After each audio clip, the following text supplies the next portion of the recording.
অবশেষে সিরিয়া থেকে মার্কিন সামরিক ঘাঁটি একেবারে বিদায় নিচ্ছে। আলহামদুলিল্লাহ, খুশির খবর, শুকরিয়া আদায় করতেছি। এই সামরিক ঘাঁটি মধ্যপ্রাচ্যের অন্যতম এক বিস্ফোরক ছিল।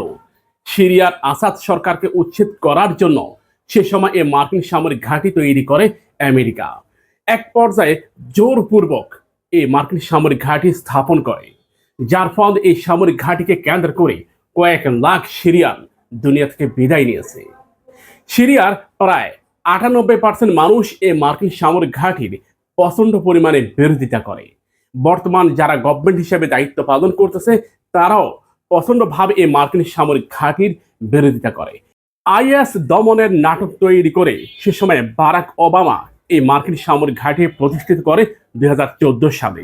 এখানে জোরপূর্বক মার্কিন সামরিক ঘাঁটি স্থাপন করে সিরিয়া থেকে বিলিয়ন বিলিয়ন ডলারের জ্বালানি তেল নিয়ে যায় আমেরিকা। রাতের আধারে মার্কিন যুক্তরাষ্ট্রের বিশেষ বাহিনী এই তেল উত্তোলন করে। এর প্রচন্ড পরিমাণে বিরোধিতা করে বাশার আল আসাদ। প্রিয় ভাইরা, মার্কিন সামরিক ঘাঁটি যেখানেই থাকুক এটা নিরাপদ নয়। মার্কিন যুক্তরাষ্ট্র ভারতে আপ্রাণ চেষ্টা করেছে একটা মার্কিন সামরিক ঘাঁটি তৈরি করার জন্য, কিন্তু ভারত সরকার আমেরিকার সাথে যত গভীর সম্পর্কই থাকুক না কেন, ভারত সরকার কখনোই আমেরিকাকে এই অনুমতি দেয়নি। এর কারণ, আমেরিকাকে যদি একবার জায়গা দেওয়া হয়, আমেরিকা বিশাল এরিয়া নিয়ে সেখানে নিজেদের অবস্থান তৈরি করে। প্রিয় ভাইরা, আফগান, সিরিয়া, লিবিয়া, এমনকি মিশর থেকে শুরু করে জর্ডান পর্যন্ত, সৌদি আরব, কুয়েত, কাতার থেকে শুরু করে একেবারে ইরাক পর্যন্ত মধ্যপ্রাচ্যে কেবলমাত্র শুধুমাত্র ইয়েমেন, একই সাথে ইরান ব্যতীত আর মধ্যপ্রাচ্যের প্রতিটা রাষ্ট্রেই রয়েছে মার্কিন সামরিক ঘাঁটি। সারা পৃথিবীতে আমেরিকার প্রায় 950টির মতো সামরিক ঘাঁটি রয়েছে। এই ঘাঁটিগুলোর উদ্দেশ্য একটাই, মার্কিন আধিপত্যবাদ এবং ইহুদিবাদী আধিপত্যবাদকে কায়েম করার জন্যই এই মার্কিন সামরিক ঘাঁটি স্থাপন করা হয়। প্রিয় ভাইরা, 2001 সালে আফগান যুদ্ধের পর আমেরিকা ব্যাঙের ছাতার মতো সারা পৃথিবীতে এই মার্কিন সামরিক ঘাঁটিগুলোকে ছড়িয়ে দেয়।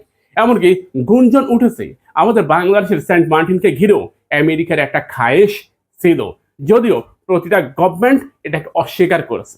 ইরান যুদ্ধের পর ইরান আমেরিকার যে সমস্ত সামরিক ঘাঁটিগুলোতে নারকীয় তাণ্ডব চালিয়েছে, হামলা চালিয়েছে, তার মধ্যে অন্যতম একটি হচ্ছে এই সিরিয়ায় অবস্থিত মার্কিন সামরিক ঘাঁটি।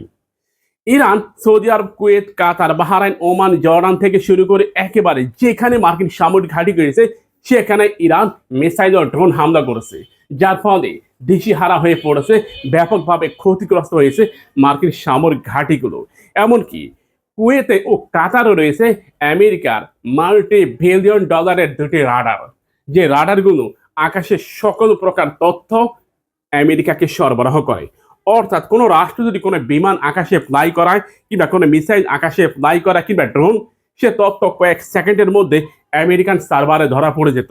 এই রাডারগুলো ধ্বংস হয়ে যাওয়ার পর আমেরিকা এই সামরিক ঘাঁটিগুলো সরিয়ে নিতে বাধ্য হয়, কারণ রাডারগুলো না থাকার কারণে কোন দিক থেকে মিসাইল আসে, কোন দিক থেকে ড্রোন আসে, কোনো তথ্যই মার্কিন সার্ভারে যাবে না।